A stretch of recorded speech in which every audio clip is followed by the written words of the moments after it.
नमस्कार, आप देख रहे हैं गोंडा पोस्ट और मैं हूं दीपक सिंह आपके साथ। गोंडा पोस्ट पर मित्रों हमने कुछ दिनों पहले एक सर्वे किया था जिसमें हमने जन सेवकों का रिपोर्ट कार्ड पूछा था। कई विधायकों के बारे में हमने जनता से उनकी राय पूछी और इसी कड़ी में हमने सबसे पहला जो सर्वे किया था वो किया था विधायक तरबगंज प्रेम नारायण पांडे के बारे में। हमने जनता से पूछा था कि कैसे लगते हैं विधायक उनको। हमने जनता को 4 ऑप्शन दिए थे। सबसे पहले पूछा था कि क्या यहाँ पर विकास कार्य प्रभावशाली है। दूसरा ऑप्शन दिया था कि यहाँ पर विधायक से मिलना आसान है। तीसरे ऑप्शन में पूछा गया था कि क्या आपको लगता है कि यहाँ पर विकास कार्य नहीं हुए। चौथा ऑप्शन ये था कि विधायक से मिलना बहुत कठिन है। तरबगंज विधायक के साथ आज हम बैठे हैं प्रेम नारायण पांडे जी। बहुत बहुत स्वागत है आपका गोंडा पोस्ट पर।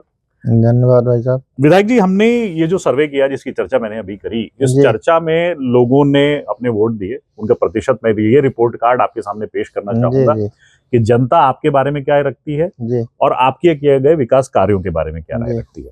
तो जनता के हिसाब से 44% लोगों का कहना है कि विकास कार्य प्रभावशाली हैं आपके क्षेत्र में, जबकि 42% कहते हैं विधायक से मिलना आसान है। 9% लोग कहते हैं विकास कार्य नहीं हुए।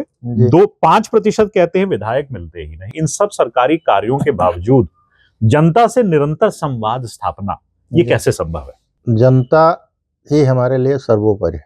हम अपने को विधायक मान के नहीं चलते हैं। हम एक सेवक हैं जनता के, ये मान के चलते हैं और रात दिन उनकी सेवकाई में लगे रहते हैं।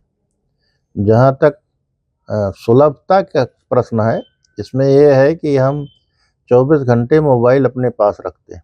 अगर किसी का फ़ोन रात में आता है तब भी हम उठा लेते हैं।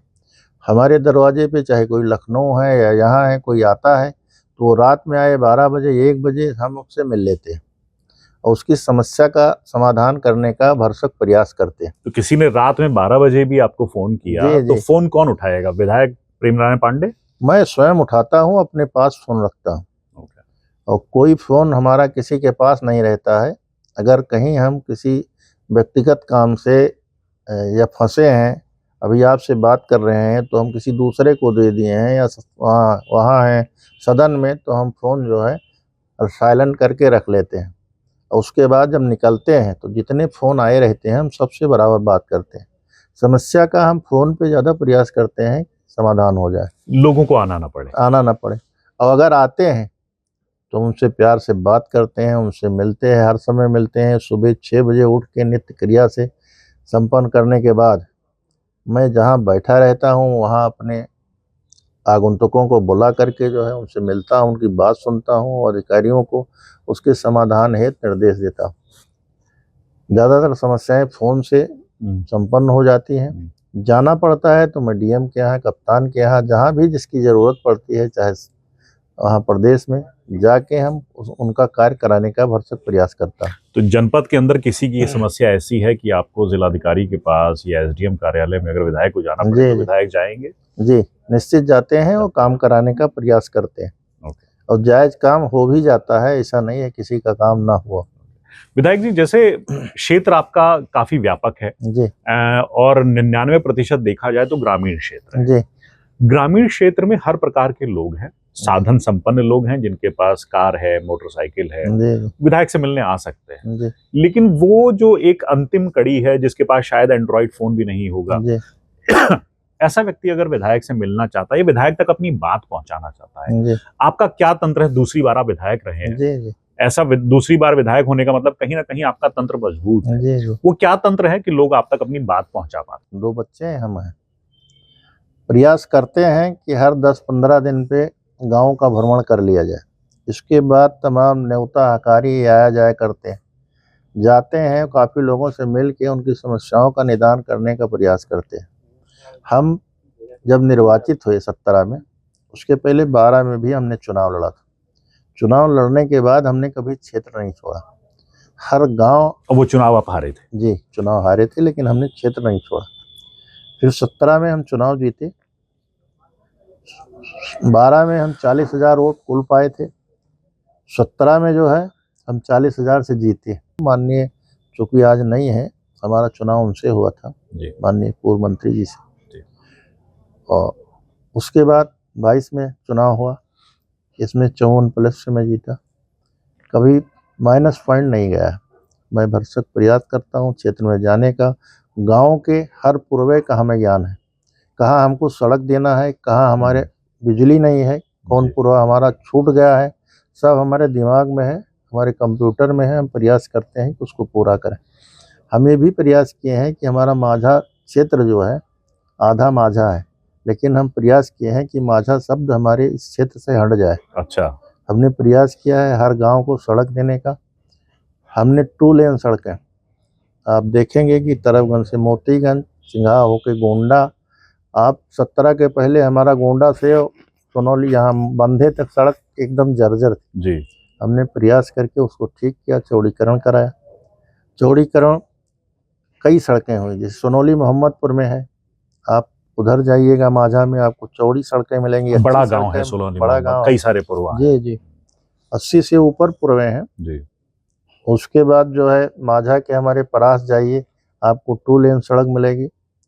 कहीं ऐसा इधर तरफगंज से अमदही बंधे जाइए, 2 लेन आपको मिलेगी। इसके पहले सरकारें थी, हमारा क्षेत्र ही, हम भी जो है विधायक लोगों के पास जाते थे और बिजली के लिए जाते थे, जी। तो उनकी निधि अगर एक गांव में दे दें तो समाप्त हो जाती थी, नहीं दे पाते थे सांसद लोग। जी। और आज जो है मोदी जी हुए तो हर गांव हर पूरे बिजली से जुड़ गए, और बिजली इतना आती है, रहती है कि आप भी देख रहे होंगे क्या स्थिति है। जी। जी। जी। गांव में पूछिए। और हमारा जो है पूरा गांव था, हमने प्रयास करके तरफगंज को और बेलसर को जी। हमने नगर पंचायत घोषित कराया। जी।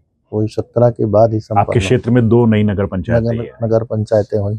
विधायक जी, वर्तमान में इन नगर पंचायतों का क्षेत्र के विकास में क्या योगदान चल रहा है, थोड़ा स्टेटस बताइए, क्योंकि नगर पंचायतें बंद तो गई, बहुत सारे जी। क्षेत्र ग्रामीण से शहरी क्षेत्र में भी जी आ जी। गए, तो इसका कुछ असर ऑन ग्राउंड नजर आने लगा है अभी? जी जी, गांव देखिए, गांव जितने हैं उसमें भी असर आने लगेगा है कि बीजेपी की सरकार है, और नगर पंचायतों में इतना पैसा आ रहा है सड़कों के लिए, नाली के लिए, बिजली के लिए, जी। हर विकास कार्य के लिए जो है कहीं पैसे की कमी नहीं है। हम ले जाते हैं, प्रस्ताव देते हैं। अभी परसों दे के आए हैं, विकास मंत्री से मिले हैं, उन्होंने कहा है आपके सारे प्रस्ताव हम स्वीकृत करेंगे। जरा लोगों को बताएंगे किस तरह के प्रस्ताव किन मार्गों के लिए आपने दिए हैं? जी। हमने 10 मार्ग के लिए इस नगर पंचायत में, 10 मार्ग के लिए उस नगर पंचायत में हमने जो है सृजन योजना के तहत हमने दिया है। यहाँ एक मंदिर का विकास हो रहा है, वहाँ भी लक्कड़ सेन बाबा मंदिर का विकास होने जा रहा है। और जो है ये सौदा केंद्र जो है यहाँ भी स्वीकृत हुआ है, वहाँ भी स्वीकृत हुआ है। जमीन का परीक्षण कराया जा रहा है। गौशालाएं स्वीकृत हुई हैं, कान्हा गौशाला यहाँ भी हुई है, वहाँ भी प्रक्रिया में है। आपने अभी कुछ देर पहले मुझे बताया था कि आपका एक ध्येय है कि क्षेत्र से माझा शब्द खत्म हो जाए। जी। एक आपने बताया कि सड़कों का जाल बिछा दिया गया है, जी। कनेक्टिविटी बेहतर हो गई है। जी। माझा एक और चीज से जाना जाता है कि जल भराव बहुत होता है, जी। डूब क्षेत्र होता है, जी। उस चीज को कैसे टैकल किया जा रहा है? जल भराव तो नहीं रोका जा सकता है, जी। क्योंकि सरजू घाघरा का परिक्षेत्र है, उसे रोका नहीं जा सकता है। लेकिन आप देखिए कि 17 के पहले बंधे कट जाते थे, लेकिन कोई बंधा कटा नहीं है समय से पहले। जी। पिछली सरकारों में समय के बाद जो है पैसा आता था, जो बंदर बांट हो जाता था। इस सरकार में समय से पहले पैसा आता है, काम हो जाता है, उसके बाद बाढ़ आती है। और बाढ़ को तो रोका नहीं जा सकता, लेकिन कहीं जन समस्या उत्पन्न नहीं हो पाई है, सबका समाधान कराया जाता है समय से। और कौन कौन से आपके वो विकास के कार्य हैं जो जमीन पर नजर आते हैं, जो उस जनता को प्रभावित करते हैं, जो कहती है कि विधायक ने विकास कार्य बहुत कराए हैं, वो कौन कौन से कार्य हैं? हर गांव हमारे रोड से जुड़ गए, बिजली से हैं, पानी की देखिए, पानी की व्यवस्था हर घर नल के लिए हो रही है। हर गांव में जो है टंकी बन रही है। पुल देखिए कि हमारे क्षेत्र में नहीं के बराबर। हमने प्रयास किया, टेढ़ी नदी पे 3-4 पुल स्वीकृत हुए और बन भी गए। हम प्रयासरत हैं कि कैथी घाट का पुल जो है स्वीकृत हो जाए। अभी 4-5 सड़कें, जैसे आप तरफगंज से गोंडा जाना आसान हो जाएगा तहसील से, ये मात्र 10 किलोमीटर दूरी, कोई बेलसर नहीं जाएगा, कोई सिंघा चंदा नहीं जाएगा, सीधे जो है ये अभी माननीय मुख्यमंत्री जी ने स्वीकृति दे दिया है। बंधे पे हमारा काम लगा है, बंधा चौड़ीकरण हो रहा है। हमारे विधानसभा में सोनौली से लेकर के और दुर्जनपुर तक यही स्वीकृति मिली थी, अभी कर्नलगंज नहीं हो पाई, जी। लेकिन हमने स्वीकृत करा के काम लगवा दिया है, काम हो रहा है, लगभग काम होने के नजदीक। तो आपको स्वीकृति क्यों मिल जाती है? मतलब मुख्यमंत्री से ज्यादा मधुर संबंध है आपके? मधुर संबंध भी है और हम लोग जाके प्रयास करते हैं, यहाँ से जाके वहाँ लखनऊ में सोते नहीं। जी। हर विभाग में जाते हैं, माननीय मुख्यमंत्री जी से मिलते हैं, रोते गाते झगड़ते हर चीज़ कर लेते हैं और संवाद भी होता है। और मुख्यमंत्री जी ऐसा नहीं है, पहली बार गए थे जब हम लोग मिलने, कई विधायक गए थे, तो माननीय मुख्यमंत्री जी बोले थे कि संत कभी कुछ देता है, तो सब चुप हो गए। तो हमने फिर विषय उठाया कि संत आशीर्वाद देता है, उसके आशीर्वाद से जो है पूरा जगमग हो जाता है क्षेत्र जी। तो माननीय मुख्यमंत्री जी प्रसन्न होके हम लोगों को क्षेत्र जो है एकदम आशीर्वाद आपको लगातार मिल रहा है, एकदम कोई कमी नहीं है। कभी ऐसा होता है जैसे मुख्यमंत्री जी से आपकी मुलाकात होती है, बड़ी मैं अंदर की बात आपसे पूछना चाहूंगा कि मुख्यमंत्री जी से जब बातचीत होती है, योगी जी से एक विधायक की बातचीत होती है, तो किस तरीके से होती है? क्या सिर्फ ये मेरे प्रस्ताव हैं, इनको देख लीजिए, 2-4 मिनट की बातचीत होती है? अपनी बातचीत नहीं, हर सुख दुख की बात है मुख्यमंत्री जी करते हैं, पूरे क्षेत्र का हाल पूछते हैं। आप देखिए कि पहले जो है दवा के बिना काफी लोग बड़ी बीमारियों में स्वतः उनके जीवन समाप्त हो जाता था, उनके परिवार समाप्त हो जाता था, सारा बिक जाता था उनका। आज देखिए कई करोड़ों रुपए हमने माननीय मुख्यमंत्री जी से मिल के जो है हर सप्ताह में 10-12 कैंसर ऐसी बीमारियों के इलाज के लिए ले जाता हूँ। उस सारे पैसे स्वीकृत होते हैं, आधा दे देते हैं पहले शिफ्ट में, और जब समायोजन जाता है तो दूसरी किस्त दे देते हैं, चाहे जितना लाख हो, 10 लाख, 15 लाख, 5 लाख, 2 लाख, 1 लाख, सारी सुविधाएं मुहैया करा रहे हैं। किसी का खेत नहीं बिक रहा है। हम देखें हमारे क्षेत्र में कई लोग कैंसर की बीमारी से ठीक हो गए, क्योंकि उनको मुख्यमंत्री कोष से आपने समय से उनको पैसा मिल गया, उनका इलाज हो गया, एक पैसा उनका नहीं लगा। कितने लोगों को ये फायदा अभी तक आपके क्षेत्र में आपके द्वारा दिलाया गया? हम तो ये कह रहे हैं कि हमने हजारों लोगों को दिलाया है अभी तक, और काफी धनराशि दिलाई है। आप चाहेंगे तो हम वहां से ले करके पूरी सूची दे देंगे। हर महीने में करीब 40-45 लाख, करोड़ों तक पहुंच जाता है पैसा। अभी हमारे पास आ गया होगा प्रस्ताव, एस्टीमेट वहां से बन करके। अभी गए थे तो 10-12 लेके गए थे, तो वो लगभग प्रक्रिया में उनको अस्पताल को पैसा सीधे जाता है, व्यक्ति को नहीं मिलता। बड़ी अच्छी बात है आपने बताया कि खासकर गरीब आदमी के लिए, क्योंकि एक बार अगर कोई गंभीर बीमारी हो जाए, ये समझिए कि आप 4-5 साल पीछे हो जाते हैं अगर आपको अपनी जेब से पैसा निकालना हो। तो अगर किसी के पास कभी इतना उनके पास खेत नहीं है कि वो बेच के वो दवा करा सके, इतना पैसा उनको मिल जाता है वो दवा के लिए कि कोई दिक्कत नहीं रह जाती। मेरा एक सवाल था आपसे कि वो यादगार संस्मरण योगी जी के साथ, खासकर मुख्यमंत्री जी के साथ जो आपकी बातचीत में विकास संबंधी क्षेत्र के बारे में जब आप चर्चा कर रहे थे, तो वो क्या संस्मरण होगा जो अंतिम बार आपसे योगी जी से बातचीत में हुआ था? जरा लोगों को बताइए कि आपसे क्या बातचीत हुई थी। अभी जैसे माननीय मुख्यमंत्री जी का गेट खुलता, संबोधन होता, आइए पाणी जी बैठिए, आइए फला बैठिए, बैठने के बाद कुशल क्षेम पूछते हैं, और उसके बाद जो है क्षेत्र का पूछते हैं कैसा है आपका क्षेत्र। फिर जो है हम प्रस्ताव ले जाते हैं, निवेदन करते हैं, माननीय मुख्यमंत्री जी ये हमारी सड़कें छूट गई हैं, ये काम हमारा रह गया है, यहाँ अस्पताल बनना है, यहाँ विद्यालय बनना है। हमारे क्षेत्र में 2 जो है राजकीय इंटर कॉलेज बने हैं माननीय मुख्यमंत्री जी की कृपा से। और गोंडा तरबगंज क्षेत्र से कैसा कनेक्ट रहता है उनका? देखिए मुख्यमंत्री जी देवीपाटन मंडल को अपना घर मानते हैं, अपना परिवार मान के। वैसे तो पूरे प्रदेश को चल रहे हैं, लेकिन गोंडा देवीपाटन मंडल विशेष रूप से हम लोग जाते हैं तो ये नहीं महसूस होता है कि हमारे मुखिया वो नहीं है। हर व्यक्ति के बारे में जानना चाहते हैं, परिवार के बारे में पूछते हैं, क्षेत्र के बारे में पूछते हैं, जितनी योजनाएं चल रही हैं क्षेत्र में उनके बारे में पूछते हैं। सरकार द्वारा तमाम ऐसी योजनाएं हैं जो गरीबों के कल्याण के लिए हैं।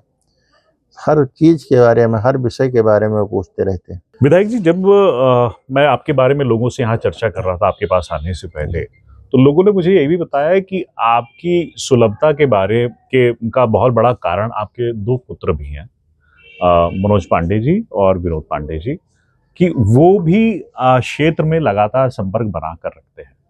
और एक चीज की लोग लगातार तारीफ करते हैं कि जिस प्रकार विधायक जी प्रेम से बात करते हैं, प्रेम से मुलाकात करते हैं, ऐसे ही उनकी भी वाणी सुमधुर है और बहुत ही अच्छे तरीके से वो भी बातचीत करते हैं। हम लोग सनातनी, सनातन में संस्कार सबसे महत्वपूर्ण चीज।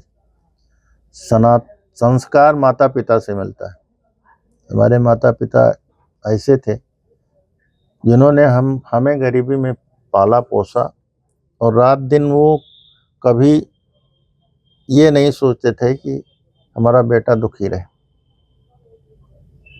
साइकिल से वो जाते थे अयोध्या, हर तेरस को जल चढ़ाते थे, उसके बाद जो है लौट आते थे शाम को। उनसे हमें संस्कार मिला, हमारे बच्चों को संस्कार मिल रहा है। वो हमारे और अपने बाबा के संस्कारों को देख के ऐसा संस्कार कर रहे हैं। आचरण ये अपने पूर्वजों से मिलता है। तो बच्चे अच्छे निकले, ये भी उनके संस्कार की बात है। कितना बड़ा सपोर्ट है दोनों बेटे आपके लिए क्षेत्र में? एकदम सपोर्ट है। दोनों बच्चे हमारी ही तरह घूमते फिरते रहते हैं क्षेत्र में, लोगों के दुख सुख में शामिल रहते हैं। सबसे बड़ी चीज यही है। आपकी जिम्मेदारी कम कराते हैं? एकदम कम हो जाती है जी। जीवन में ये विधानसभा चुनाव जब 2012 में आप लड़े, उससे पहले कभी सोचा था कि विधायक बनूंगा? हम कभी नहीं सोचे थे, हम प्रमुख बनना ही नहीं सोचे थे। जी ईश्वर की कृपा और जन सहयोग गरीबों का जी। यही इस पद पे लाया। हमने, हमारे परिवार ने कभी नहीं सोचा होगा, क्योंकि हम दीनदयाल के वास्तव में अंतिम पायदान से हैं। हमको शादी में साइकिल मिली थी, वो भी पुरानी मिली थी। तो दूल्हा नाराज हुआ था? जी, दूल्हा नाराज हुआ था? नहीं ये तो बासी वासी खाने में जैसे नाराज होते हैं। जी जी, सब नाराज होते हैं, हम भी नाराज हुए होंगे, लेकिन अब इतना याद नहीं है। लेकिन बहुत अच्छा समय बीत गया। देखिए, संघर्ष और निर्णय लेने की क्षमता, अपने परिवार के लिए, अपने पिता के लिए या अपने लिए कभी हमने सोचा नहीं कुछ कि हमको ये करना। लेकिन हमसे अगर किसी की मित्रता रही हो तो उसके संबंध निभाने में हमने सब कुछ न्यौछावर कर दिया।